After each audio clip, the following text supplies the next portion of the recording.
In this video I'm going to talk about how I make cliff sections like this to get a nice cliff texture on it. So I use moulds like this with a plaster you can pour into it. So I use a product called lightweight hydrocal casting plaster from Wood & Scenics. Other brands are available. I quite like the fact that it's lighter than normal plaster. Let's be honest, it's still got a fair bit of weight to it. And you mix that product with water. It's pretty thick. You pour it into your mould, which is held nice and flat in sand or cloth, something to hold it, make sure it's flat, because it will tip around otherwise. And you keep tapping it so that any bubbles rise to the surface. You don't want to get any bubbles in your mould. I think you have to do something like, it's a while since I last did this, but before you pour it in, you spray a wet water mixture, so that's water and a bit of washing up liquid, detergent, all over it first, which helps the plaster flow into every crack and gap, because obviously that's what you're trying to, that's the detail which you want to pick up in your casting. So all the cliffs I did, I made with this one mould. This is one which Bob, one of the backers, I had a US backer from Michigan, very kindly sent me a gift during the campaign of some spare mould, or a spare mould that he had. So I've not actually got to use that yet, because I've not cast any rocks in quite a long time. But I look forward to using that to get more variety. But I was really quite surprised by how much variety I could get with just these moulds, and breaking bits off, combining different bits together, doing it at different angles. I can't even see a repeat in the cliffs I've made now that I've done them. But yeah, with a bit more variety, that's even better.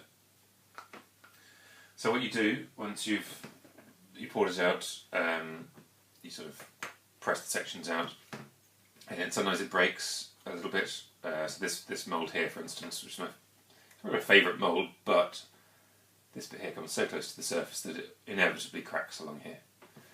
It doesn't really matter, because you can, if you want to, glue them back together onto the cliff face in the same place, or use them separately, break bits off. As I say, you don't really want to have a big section like this the same every time, because it's going to look like a repeated pattern on your battlefield. So here's a piece which I've not yet used. Comes out white, obviously, and once you've finished, you can use stains and so on, so it comes out something like this. This was a test piece I used to try out some different colours. This is probably a little bit darker than I ended up using. But you can see that would work. So I'm going to use this piece on this cliff edge one which I made in a recent video. So I'm going to try and put it in here. Now, as we can see at the moment, that's a little bit too tall, it sits proud. So I think the best thing to do, I like this way around, but I'll cut off the bottom so it'll sit a bit lower. So we'll do that first. Just take a knife and cut straight through it. Pretty simple. And I'll keep that piece, because that, rock like that will come in useful. You could either add it as part of a cliff, or you could sand down the bottom down so it's nice and flat. Put it in a river, be nice, like boulder in a stream, or at a cliff, at a base of a cliff. So now I'll try that again on here, and that's a much better fit already.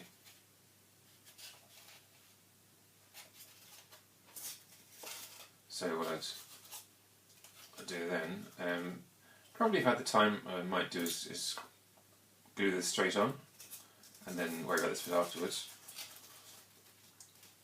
What you could do, if I just grab a pencil,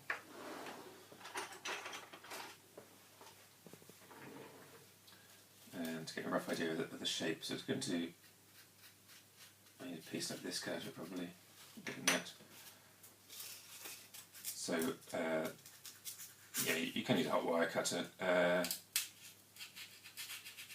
But for stuff like this, I think a knife is still probably the easiest thing to use, even though it does get a little bit messy with all the primer.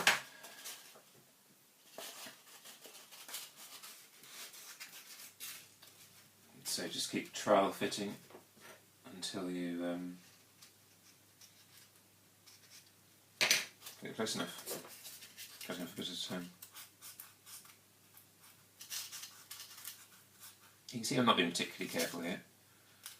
This is all going to be covered up with, you know, a bit of plaster. Or I'm not going to get a perfect fit here. That doesn't worry me at all.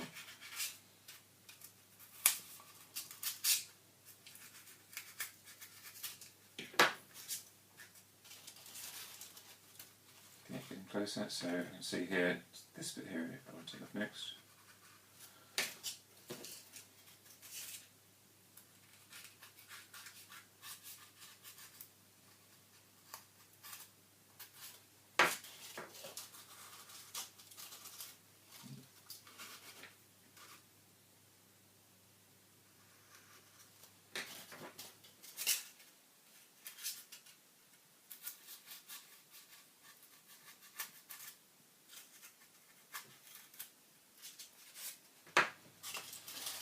So here I'm taking it all off the polystyrene.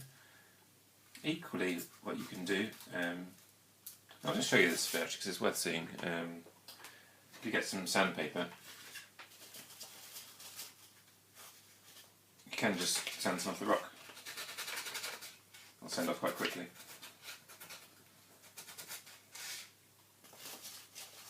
And wear it off that way.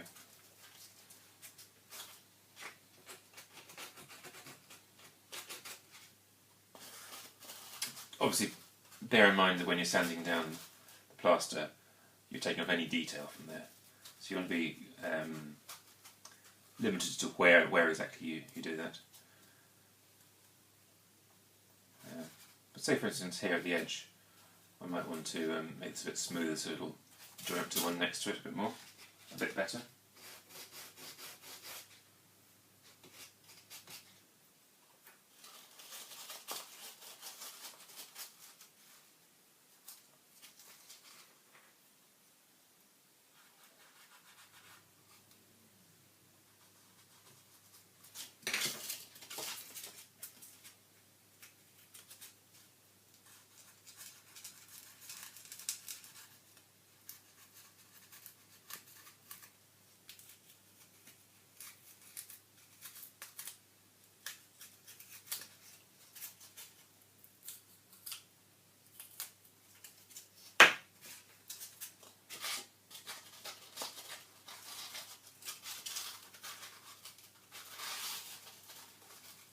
Not far off now, am I? Put the bottom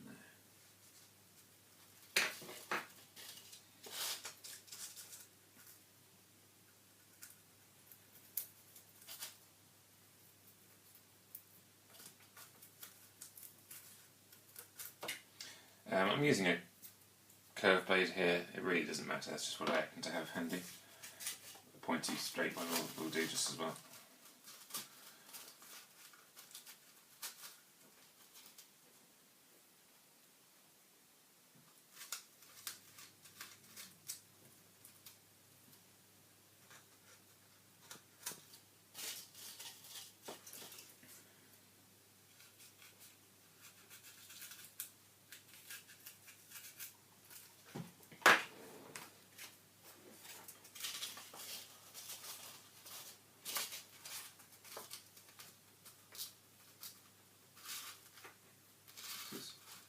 Very nearly there, not quite, there's a little, what is it, just this bit here.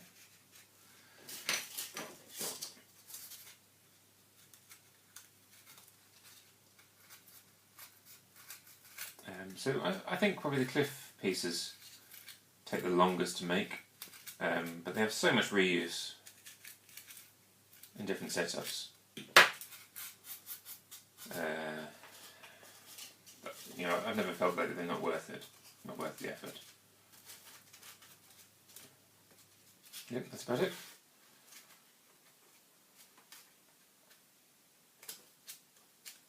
Okay, I'm pretty happy with that. So what I'll do then is rid of this rubbish. Get some glue.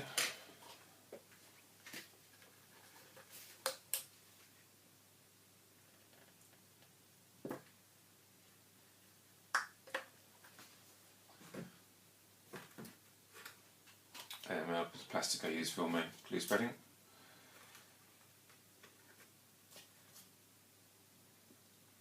And because of the way that these, the plaster, obviously being a liquid, you end up with a flat top to it, which is great for gluing on. You know, we went to quite an effort to get this to be nice and flat, so the two should stick together really quite easily.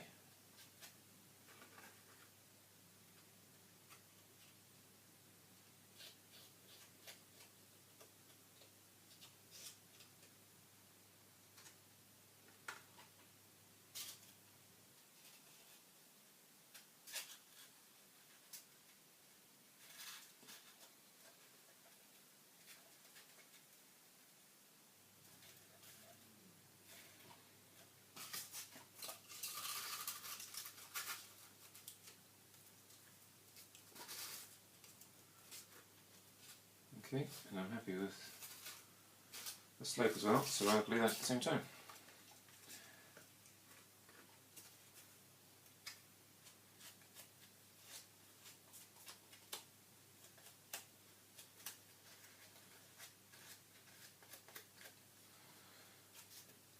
So we'll glue it down to the base and also to the cliff face.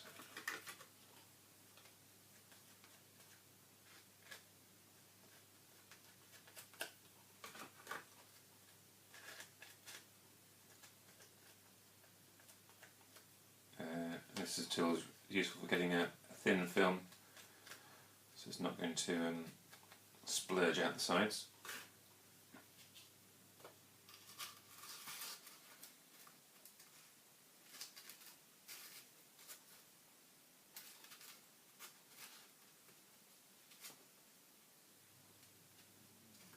There we go.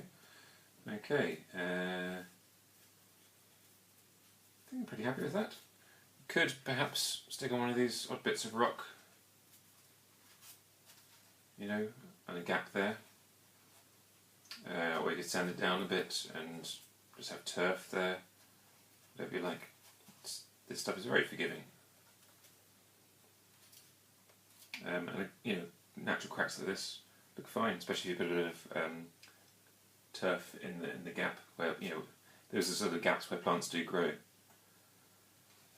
So those are kind of your options really. You put turf to hide the gaps. You can fill in, so to help this transition, you can put in some, you can use filler, which will work fine. The thing to watch out for is that if you're using stains like I have done here, it doesn't take to the filler in the same way that it does to this hydrocal. So it works much better in the hydrocal. And you can see it in this example here. I think this bit along the side here was filler. So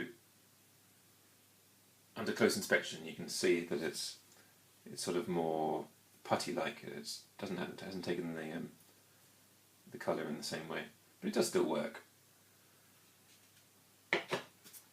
Yes, you can fill it. Or next time you're making some pouring some more hydrocal, it's always going to be a little bit left over, so just work into those gaps, and then it'll stain fine. It'll match in perfectly. Okay, so leave that to dry.